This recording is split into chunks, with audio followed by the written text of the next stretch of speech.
Hello again, everybody, and welcome to another episode of Fun and Games Podcast. I'm Geoff Moonen. And I'm Matt, a.k.a. Stormageddon. And this episode, we wanted to talk a little bit about the mascots of gaming, because sometimes a big company puts forth a certain character from a franchise as their representative. Sometimes they mean for one and another happens, and sort of the need for that kind of company shorthand has changed over the decades. And we wanted to explore that a little bit. Yeah, it's interesting. Like, I would say when we were both kids, more or less, there were some pretty clear, there were two clear mascots. You know, there was Right. Mario and Sonic for Sega and Nintendo.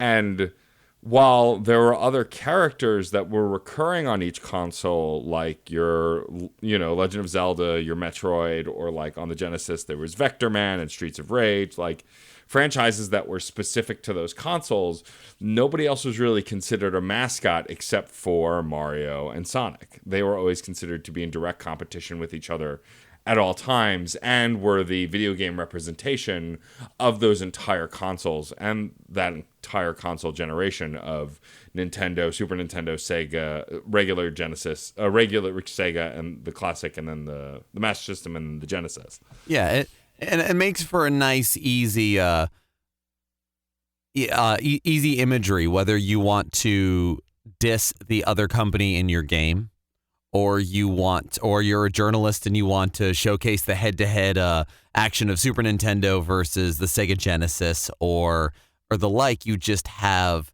Mario and Sonic go up against each other. Even though both companies, their first-party titles, they had other great representatives going on. That's sort of what we latched onto, and what they then continued to push in the aftermath. I mean, originally Sega's mascot was Alex Kidd. Yeah, on the Master System, he was like the prominent character. He had, 2 games on the Master System? I want to say at least, as well as several others, and it kind of got a little muddled from there. But yeah, I think it was 2. Yeah, it's interesting because as the console progressed and console generations grew and we got new competitors, once Sony and Microsoft entered the mix, Sony didn't have a clear mascot at first. It wasn't until a few years in, I believe, or at least a year in, that they created Crash Bandicoot. More specifically, Naughty Dog created Crash Bandicoot. Yeah. And then they had the guy in the giant like mascot suit harassing people and being obnoxious, and like it was like the way they poked fun at the other mascots by literally having a guy dress in a mascot suit as Crash Bandicoot. Yeah, and again, since that wasn't created by Sony Interactive, it's sort of interesting because Sony had a intended mascot that never really gained traction. And that's Polygon Man.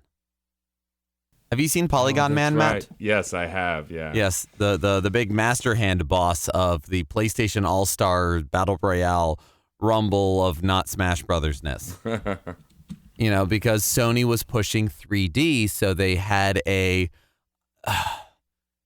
looked like they took Andros from Star Fox and then just kind of kept going and drawing in the margins of the notebook and then rendered it in 3D.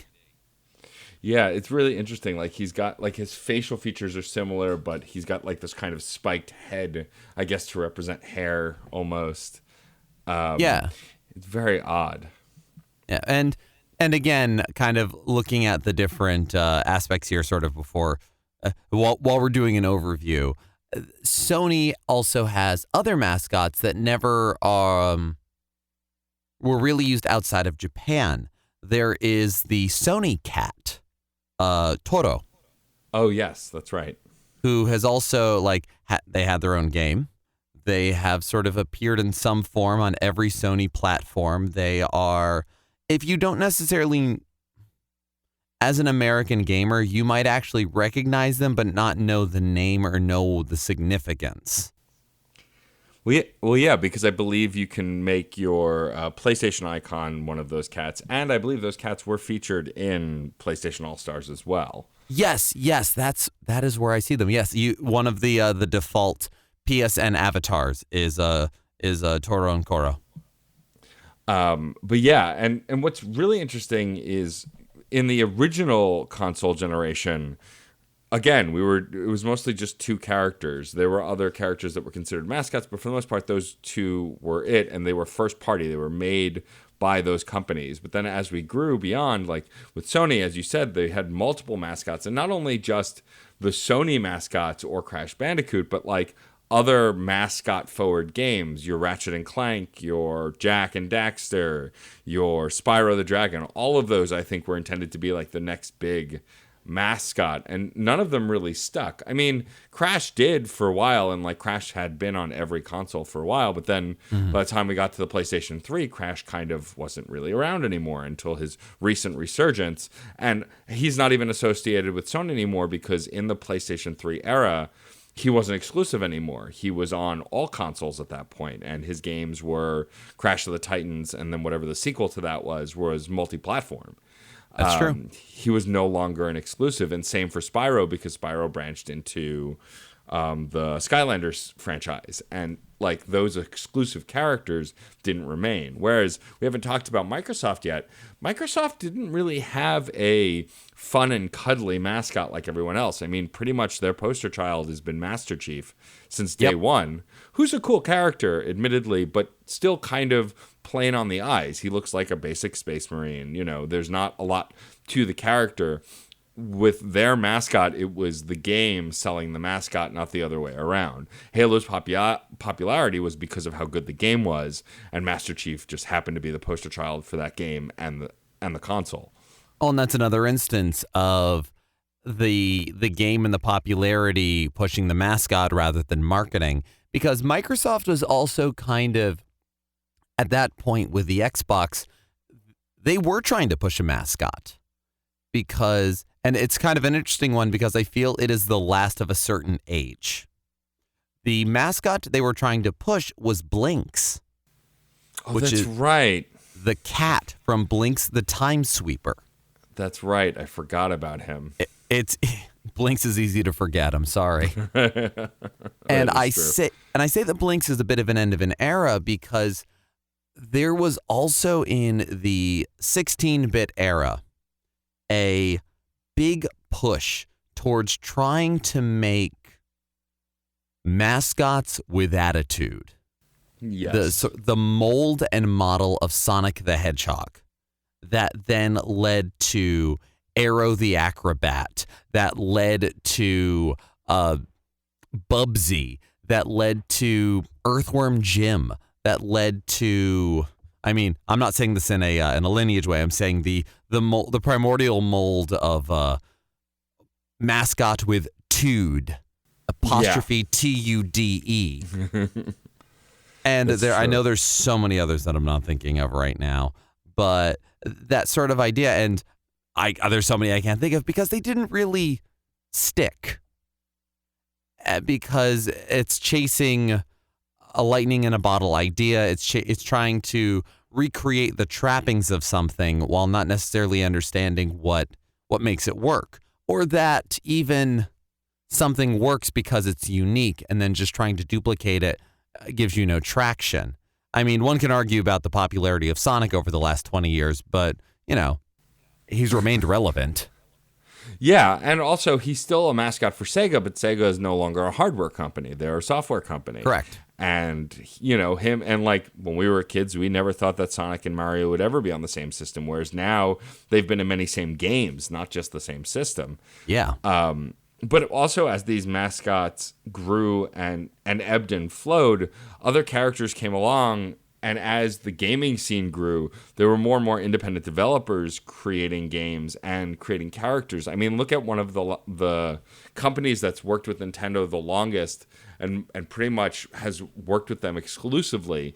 But I'm talking about HAL Laboratories and the fact that they started with the Kirby franchise. And of course, Kirby will always be their mascot, but they've gone on to make other games like especially Smash Brothers, which they're one of the lead developers on. But Kirby will always be very much the mascot fighter. Right. And Kirby will always be at the forefront for that. You know, and it was interesting because the evolution of the mascot or the console seller, or more accurately, like exclusives now, is what the mascots evolved into, where it's your either it's your Nathan Drake or your Cole from the PlayStation era, or Master Chief, as we said before, or Marcus Phoenix and Gears of War. It became less about like cartoon characters being exclusive to a console or a production house, and more these games are exclusive. And that's where like the conversation shifted even with Nintendo, that it became less about just Mario, and now people are just as fervent for Zelda or Metroid or Kirby, all these other games that are system sellers and exclusive to Nintendo consoles. Yeah, it's the purpose, I suppose, of a mascot has shifted. Certainly in terms of, yes, it is brand identity. It is selling systems. It is selling games. Because it's also interesting to look at how much has Mario been used as like a corporate spokesman. Honestly, not that often. Even in like the over 30 years that Mario has been a character, an entity, a thing, you don't have like commercials of like, wahoo, buy my game, you know. Yeah. Although I'm pretty sure that if you could get Charles Martinetti drunk enough, you could probably get him to say it.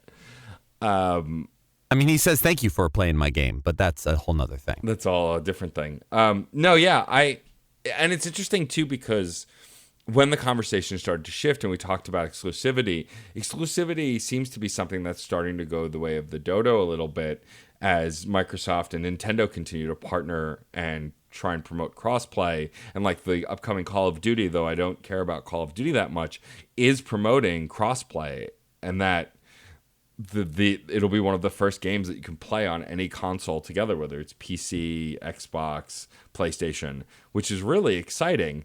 You know, it is. And I believe Call of Duty even might have started as an exclusive at first on PlayStation. I don't really remember.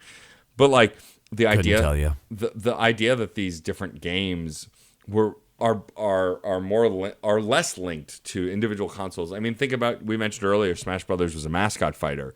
Originally, it was just a Nintendo mascot fighter. In the first game and the second game, all the characters were Nintendo properties. Yeah, nothing from anything else. And it wasn't until the third game where Sonic and Snake were both in it. We're like, oh shit, Sega and Sony are in the mix? This is awesome.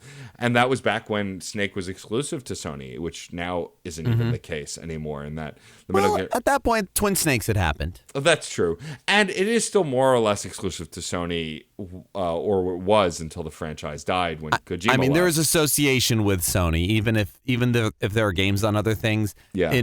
In this sort of a discussion, even more paramount. Association matters almost more than fact sometimes. That's true. And the last few Metal Gear Solid games were still only PlayStation exclusives as far as I know. So 4 has only been on the PS3. 5 is on PlayStation and Xbox. Oh, okay. All right. But like, you know, now in the newest game, especially with the DLC, or the two newest games, since the second to most recent and most recent have a lot of crossover, like we've got characters from Final Fantasy and Dragon Quest, and we have Banjo-Kazooie coming, which is Rare's mascot. Like it's becoming, Smash Bros. Is becoming less about like being a Nintendo mascot brawler and now just being a mascot brawler, which I think is really cool. Taking these iconic characters from these different franchises. And it's also becoming something where, like, you take the case of a Banjo-Kazooie, like, the clear mascot of Rare, because Donkey Kong, the original Rare mascot, actually belongs to Nintendo. So they've kept that character even though Rare moved on. But both Conker and Banjo and Kazooie are exclusively belonging to Rare and whoever owns Rare at the time. Right now it's Microsoft. And so that's interesting to me too. But like I don't consider Banjo-Kazooie a Microsoft mascot, even though essentially it's showing Microsoft get in the ring with Nintendo with him being in the game. I consider it a Rare mascot because also developers are more well known now than they were when we were younger because we have so much more access. But that said, it is interesting that this is how Xbox is throwing their hat in the ring for Smash Brothers after we got a Persona character, and Persona is exclusively Sony. Like, that's kind of really exciting, this idea that, we're going to use our mascots to bring gaming together by partnering with each other in the form of letting these characters be in Smash Brothers. Yeah, it's an interesting way of breaking down the walls. And that happens a lot nowadays in independent releases, where you run into games like, off the top of my head, an earlier one is Blaster Master Zero, which I know it has Shantae as one of the crossover characters, and I want to say Shovel Knight? I believe Shovel Knight's been in a bunch of stuff. Yeah. Yeah, and that's funny because these are really small indie developers that they have these characters that are appearing in a ton of other stuff. Look at Shovel Knight specifically. He's been in Bloodstained. He's been in Yooka-Laylee. He's in Smash Brothers as an assist trophy. He was in Blaster Master Zero. What else? Like, he's been in so many different things as like a nod that is really neat to kind of see these indie developers kind of backing each other and supporting each other by lending their characters to these other games. Right, and it's another one of those where it is building identity in a way. I'm fact checking. I think just Shantae, not Shovel Knight, was Blaster Master Zero. Okay. But Shantae is another example where nowadays WayForward Technologies is a more known publisher developer, and is making all kinds of great and crazy stuff and working on all kinds of cool things. But it's easy to forget that Shantae was sort of a obscure labor of love in the late stages of the Game Boy Color. Until you try to buy that cartridge, then you remember that. But recently, as of the recording of this episode, there has been some announcements about the newest Shantae and the Seven Sirens. And there was a comment that someone made that it's like, isn't it nice that we only have to wait like a year and a half for talk of a sequel for Shantae these days? Right, because there's so much time between the original games. There was. They needed to raise funds. People needed to believe in the character, believe in the idea or franchise. And now Shantae is a draw. People, the animated opening for the new Shantae that was posted a while back, people looked at her window in one frame of the of that animation and thought it looks like the Smash Brothers logo, and thought that this meant that they were teasing that Shantae was going to be playable in Smash, and people were losing their minds over it. Yeah, and actually I believe Shantae's already in the game as a spirit in Smash Brothers. Yes, I think she's a spirit, not an assist trophy. I think she's a spirit. But it's another one of those cases where you have a character and she represents her franchise, but is also a representative of the company and their design in general. Shovel Knight is very much that, because as of now, Shovel Knight is pretty much what Yacht Club does. They're working on new stuff. But they're mostly helping to publish, not necessarily develop those other games. Correct. Like there's Cyber Shadow, I believe, is the next one coming out, which is like a side-scrolling ninja game that they're helping publish.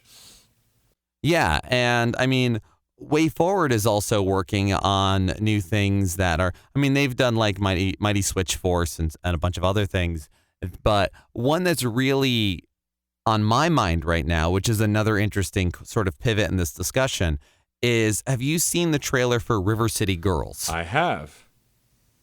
And I'm very excited about that. It looks awesome. And it's meant to be like River City Ransom, but if the boyfriends had been captured instead, and they're creating a narrative for it. Right. Now, the girls in that trailer, the playable characters, they already exist. Yeah. They've existed for a very long time, not just as the girlfriends. Because River City Ransom is part of a much, much larger franchise. Kunio-kun. Oh, really? Yes. you might have seen like animations and things that look like they use the River City Ransom characters. And you're like, I've never seen them do that before, or where's that from, or what's that? I guess people have done some crazy animations. There have been so many games that have used the characters from there, and you probably know a few of them. I mean, Crash and the Boys is a Kunio-kun, Right. as well as the Super Dodgeball series. But like there have been several like sporty kind of games and fighting kind of games and adventure games that use these like Japanese school delinquents. And like they have names, and they have like, even if they seem incidental characters, they show up in other stuff. And it is its own world and sort of franchise. And that lends itself to another sort of shorthand that mascots, whether for an entire console, a company, or a franchise, bring, is shorthand of a type of experience. An example I'm thinking of in this is Cadence of Hyrule that came out not too long ago, the crossover of Legend of Zelda and Crypt of the Necrodancer. Right. Now, Legend of Zelda is one of those franchises that is positively dripping in its own juices of, this is what makes a Zelda game. We are so very Zelda. We got to make more Zelda. Well, then go into this Zelda well and Zelda it up a bit. Is there a hook shot yet? No, put a hook shot in there. Make more Zelda, or whatever it is. Yeah. Like, talk about a franchise basing in its own juices. But because of that, when you bring the trappings of Legend of Zelda to a completely different franchise, a completely different style of game, completely different genre, it feels still like a Zelda game without betraying the gameplay, the ideas, the style of whom it's crossing over with. It enhances it. And in fact, I've not had a chance to play Cadence of Hyrule, and I feel bad about that, but it looks fantastic, and I do love Crypt of the Necrodancer, and I'm very excited for when I sit down and play it because of, well, I love the music of Legend of Zelda, and I love the dungeon crawling aspect of it, and I think it will go well with the dungeon crawling aspect of this rhythm roguelike game that is Crypt of the Necrodancer. And it's why, Mario has been in so many things in Nintendo. You can bring the trappings and ideas and the high jump and the whatever and characters of Mario and put them in sports games, put them in an edutainment game, put them in an art studio, and it just works. Just works. Yeah.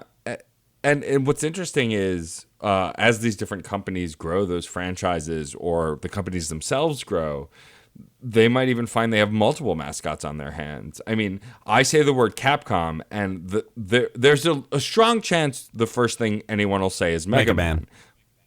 But while Mega Man is more or less their mascot and is on a lot of their stuff, they are known for so many things beyond Mega Man, from Resident Evil to Street Fighter, just naming a few. If you're a big Street Fighter fan, the first thing you're going to think of is probably Ryu and Ken. Or if you're a big survival horror fan, you might think of Leon Kennedy. These are all important characters to that company. But I think Mega Man, because he's one of their earliest characters, will always kind of be at the forefront for being a mascot for that company. Yeah, I think that is absolutely true. And it's, again, one of those where the perception overtakes the fact. I mean, Konami has Konami Man. I'm sorry, what? Who is Konami Man? Konami Man is a character from a crossover shooter game that they did. Okay. Sort of like a superhero-looking character. Most known to the West, Konami Man has shown up as high point hidden items in the Castlevania series. And amongst the save icons in Castlevania Symphony of the Night that may show up on your file is Konami Man. If you ever load up your save file and you see like a little floating blue guy with a red cape, Konami Man. I see now. Now, whether they push that as their huge mascot or if that's just corporate branding, I don't know, but that exists. That's really funny. Yeah, I just Googled him. Tiny little guy in blue spandex with a red hat. It's very funny. Yeah, and I thought that was interesting too, is that there are mascots that kind of don't exist in the West, right? Like they were big, in Japan, but they never crossed over to here for one reason or another. And like you bring up Konami, I mean, Konami made so many games in the Super Nintendo Genesis era. Oh yeah. And so many different, them and Capcom both had a ton of licensed games too, from Ninja Turtles for Konami to any of the Disney Saturday morning cartoon characters or Disney afternoon characters. If there was a character, they did a game for it. DuckTales, Chippendale Rescue Rangers, Darkwing Duck, Tailspin. Yeah. And like those are all considered mascots for Disney and for, I mean, the Ninja Turtles are like legends among mascot characters, but they're not considered a Konami mascot because they did games back in that era for them, but they don't own them now, or they never really owned them. They just licensed them for the video games. They just made some good games using them. Yeah. Which is its own thing. You don't see Contra characters as mascots. Although, find me people who can easily off the top of their head name the two main characters from the original Contra. I know there's plenty of you, law of averages, but like, I think it's like Mad Dog and Red Falcon. I don't know. I believe you. Red Falcon's the bad guys. I don't know. This is the thing. I don't remember. Mad Dog's in there somewhere. Yeah, and what's interesting, though, also about the mascot wars of over the generations is I feel like it's calmed down now. Although I did appreciate that when Crash got new games within the last few years, especially I think it was for the re-release of Nitro Kart, they brought the actor back who used to wear the suit back in the day to do a new commercial wearing the suit, which is just clever and silly. Wow.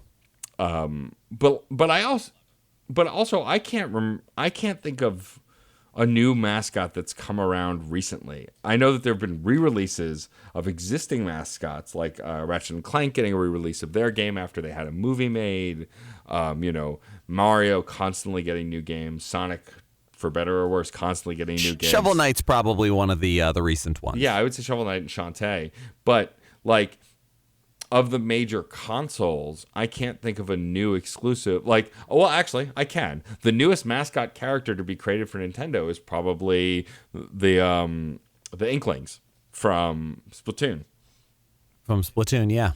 Because they're featured in the new Smash Brothers, and they have a ton of stuff. It's just interesting to me what kind of goes into making a mascot. And now pretty much if there's a push for a new game franchise, that might spawn the fervor for mascots or mascot representation in certain games, which is also not, I think, as uncommon as it was when we were younger. When I was back in the day, when I was a kid, we had 2 mascots and we liked it because we didn't have a choice. I mean, there were more mascots, but we only knew about 2 of them. That's true. And I mean, like, you can do those weird little shorthands. Like, I think very much of the end of Donkey Kong Country 2 on the Super Nintendo, when you are taken to the screen to see how many hero coins you got and how you compare to other heroes, where the top 3 are like, was it Mario, Link, and I don't remember the third one, Yoshi. And then there was a trash can that said no hopers, and it had Earthworm Jim's gun and Sonic's shoes in it. Nice little bit of shorthand. And it's funny how those sort of things work out. But I mean, you also run into a situation that companies that we associate as being very independent and very much themselves are now owned by other companies. And there's sort of it's kind of like how Disney owns, thousands of companies. And it's like, oh, it's this mascot, or you can joke everything's a Disney princess now because Disney owns them. Yeah. Let's not get into that discussion, but you then run into such things as, okay, so the TurboGrafx is getting a console mini classic edition re-release, which frankly I'm excited about. Now, the TurboGrafx 16 kind of had its own mascot in Bonk, the caveman.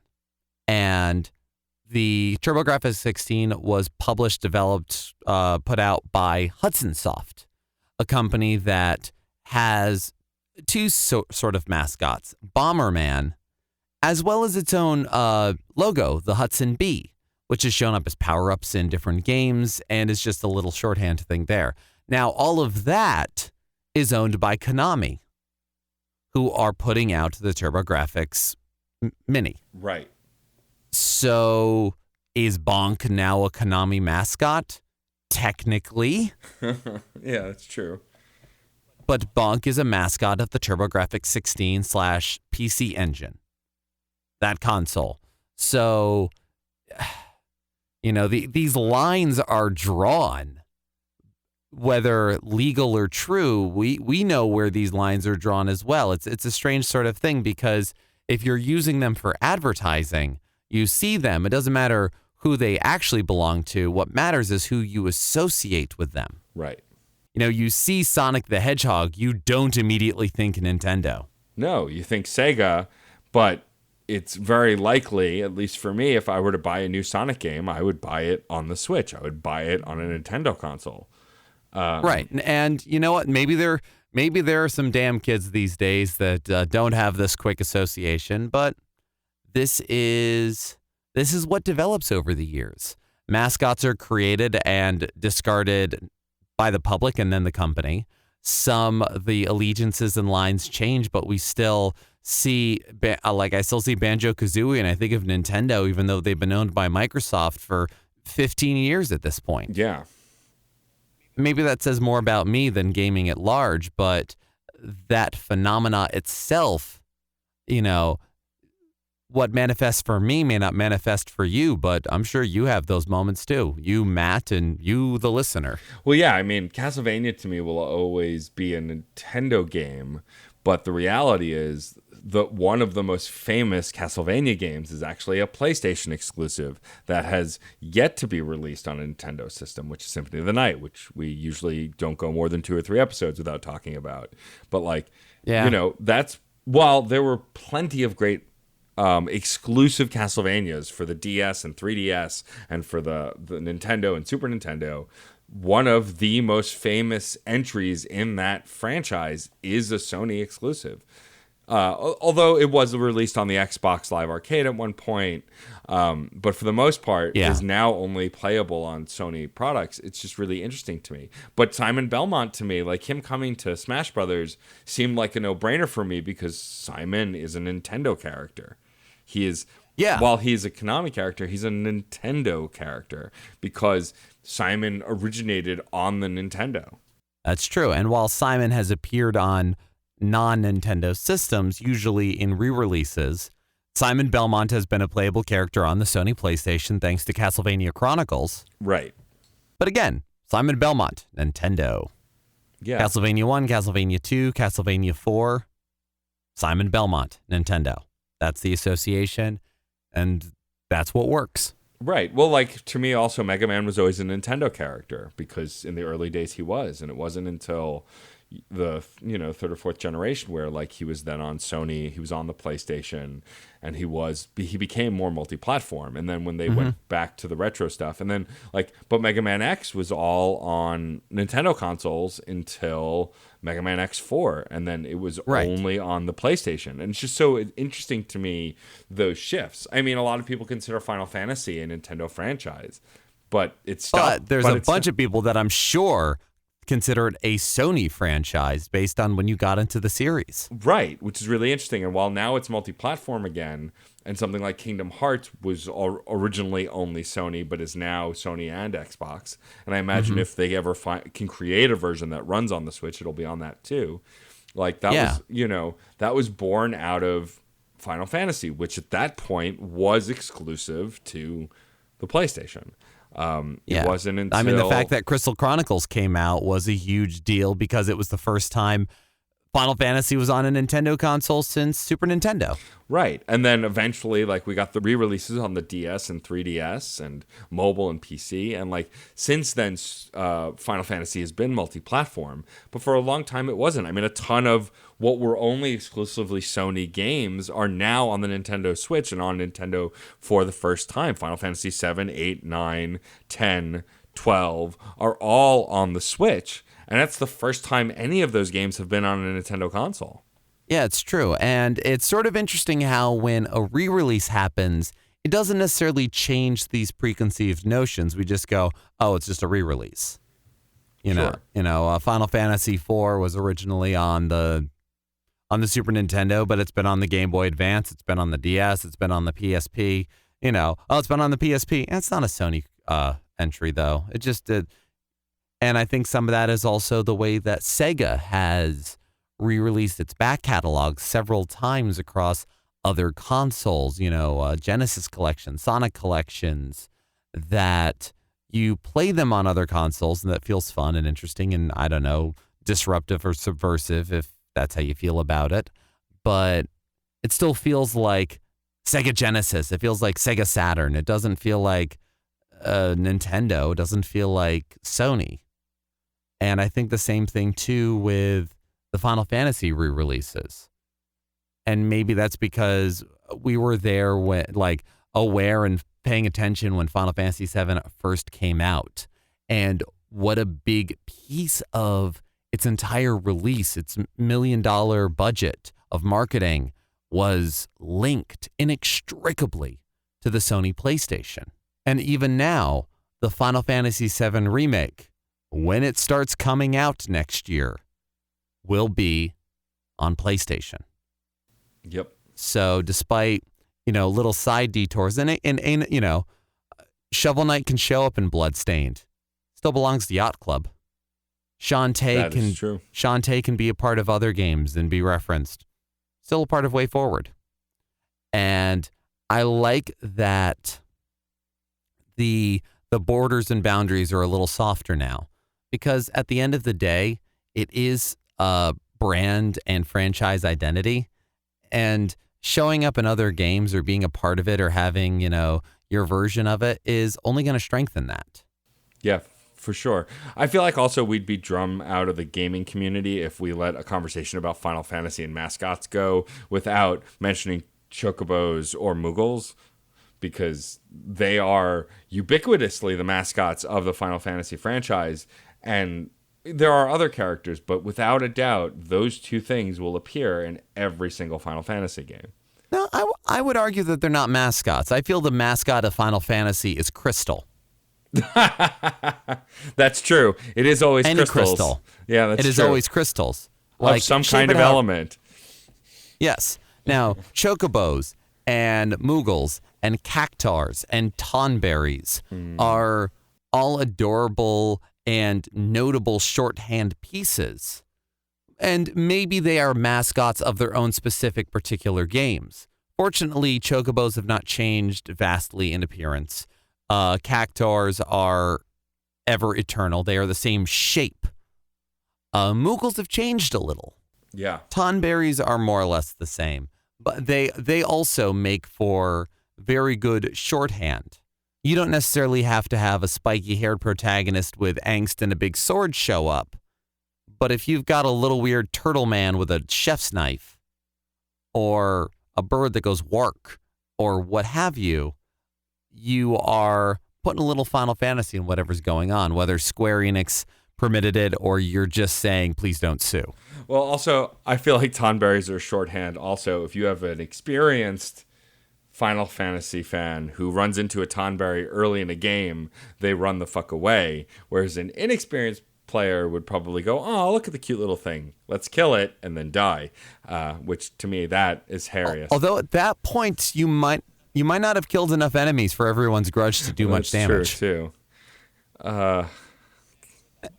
But at that point, it's early enough. Your HP's low. It's all relative. It is definitely all relative. And to anyone who doesn't play Final Fantasy, that entire part of the conversation is nonsense. And that's okay. That's fine. So, Matt, what is or who is amongst your favorite video game mascots? Oh, God. Like... It's funny, the last few conversations we haven't had what's your favorite, and so I hadn't even considered that for this.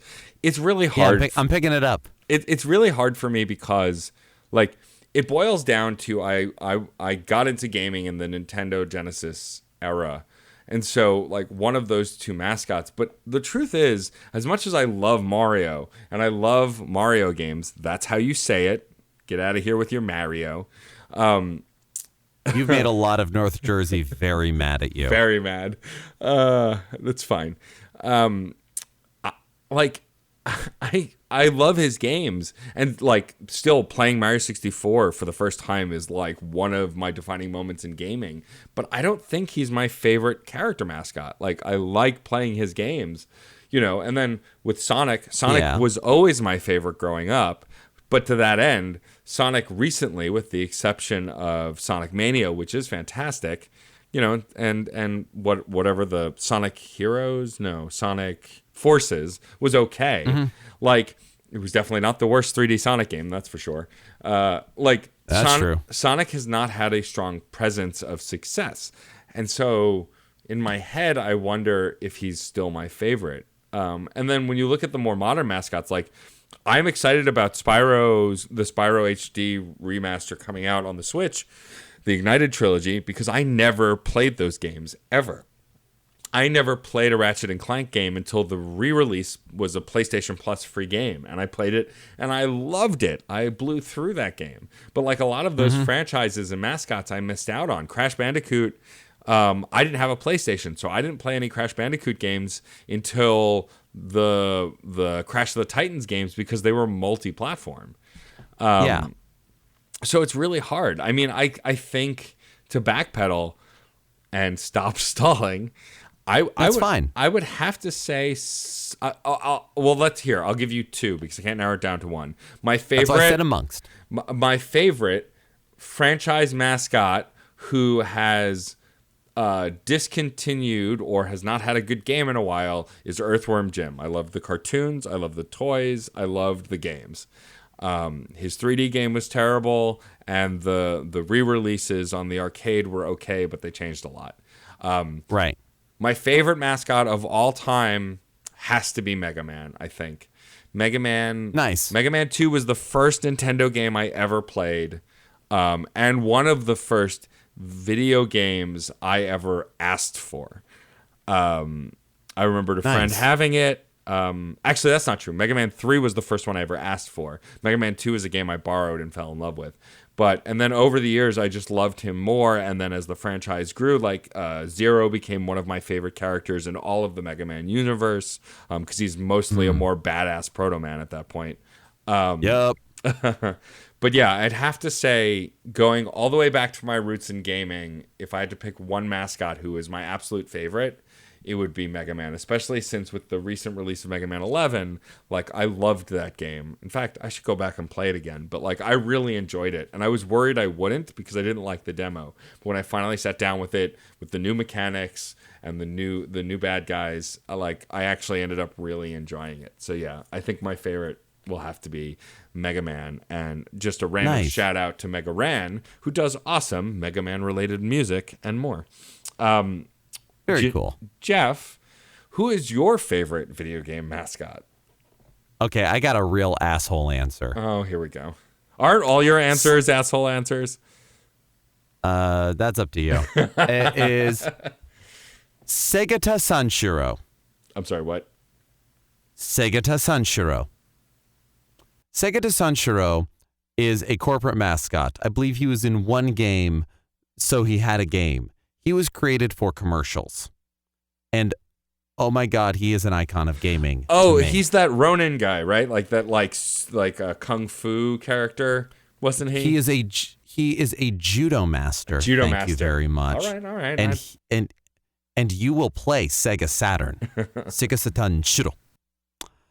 If you've never heard of Segata Sanshiro, I want you to understand that Japan loved the Sega Saturn, and it actually had a decent amount of success as compared to America for a number of reasons. And one of those reasons is their advertising campaign. Segata Sanshiro is a wandering judo master preaching the power and goodness of the Sega Saturn. He would, the different commercials were him performing superhuman feats or beating up entire rooms because people were doing things besides playing the Sega Saturn. He also has his own theme song. It is 3.5 minutes, and it is epic as hell. I don't know what any of the words are besides his name, and it's the kind of thing you listen to pump yourself up.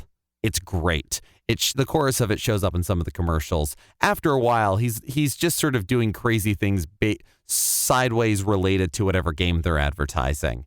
And he is the only corporate mascot, the only commercial mascot to have gotten a send-off commercial. When the Dreamcast was coming out, Sega Sanshiro was like a Japanese Chuck Norris character. In a commercial, someone was trying to shoot a missile at Sega headquarters. And Sega Sanshiro jumps off of the roof of the building, catches the missile, and launches into space with it. And gets a proper send-off, does the ghostly image in the sky, everything. And now that I'm talking about this, he appears in other games. He appears in the Project X Zone crossover titles, which are for the 3DS and a great deal of fun. Do you want deep gameplay? Don't come here, but it's very fun. It's fan servicey as hell. It's got all kinds of because it is massive crossover between different Capcom, Namco, Sega characters. So you've got Phoenix Wright teaming up with Chris and Jill from Resident Evil. And yes, Sega Sanshiro is part of it. So it's a touch of a cop-out answer, but by God, I love Sega Sanshiro. I mean, that's fair. And it's good to know he's out there looking out for the good of video gaming and Sega and the Sega Saturn. Somebody's got to defend it. If you would like to send hate mail or complaints to Geoff, feel free to email funandgamespod@gmail.com. Come at me. Loyal listener, this is the part where we turn it over to you. What are some of your favorite gaming mascots? I mean, I have a friend, Ralph, who has been my commiserator in the Sonic franchise because Sonic is one of our favorite characters, and so I know his is probably Sonic, even though Sonic has failed us so many times. But and I don't even know if actually Ralph listens to the show. But either way, I just gave him a shout out, and that one's for free. You can have that. Please let us know what your favorite mascots are in the comments below, or tell us if you don't have a favorite one. Maybe you think gaming mascots are dumb. I feel like you'd be in the minority, but hey, share your opinions either way. We love hearing from y'all. Keep those reviews coming. We got a few in very recently from Sebastian and from the folks at Games Gone. Please keep them coming. They help us to get featured. I like to think, and I've stolen this from so many other shows at this point, that this is a 5-star podcast. Geoff and I may be 3-star humans, but the podcast is at least 5 stars. It's aces. It's aces. So yeah, give us a review. Come check us out on certainpov.com. Exciting news for those who are local to the tri-state area for a video game con, which is in Parsippany, New Jersey on September 7th and 8th. One of those 2 days. We have not gotten our date and time yet. Geoff and I will be doing a live version of this very podcast. I mean, yes, we will. Not this very podcast. We won't rehash this topic, but the podcast itself. You know what I mean. And on September 7th and 8th, I will just be wandering around a video game con because it is one of my favorite conventions of the year. They don't pay me to say that. That's just something nice I think of. Yeah, we'll both be there, walking the floor, covering it as a press event. So we'll definitely probably be doing at least 2 episodes about the con. One, our live episode, and then probably one just talking about the awesome stuff we saw promoting the con itself. And any developer or game enthusiast interviews that we get while we're there as well. But if you're going to be there, please let us know. We'd love to see you in person. Definitely come check out the panel. Even if you can't come both days, once we know the date and time, we'll let you know. If you just want to come hang out and see the show live, we would love that as well. Otherwise, you know where you can find us on the internet. You can like us on Facebook, follow us on Twitter, write us an email. Talk to us on the internet. We're needy gamers who need you. Yes. Send us comments. Send us questions. Send us love. Send us hate. Send us just a sign that you're out there. This is a conversation. Thank you for being a part of it. I'm Geoff Moonen. And I am Matt, a.k.a. Stormageddon. And happy gaming.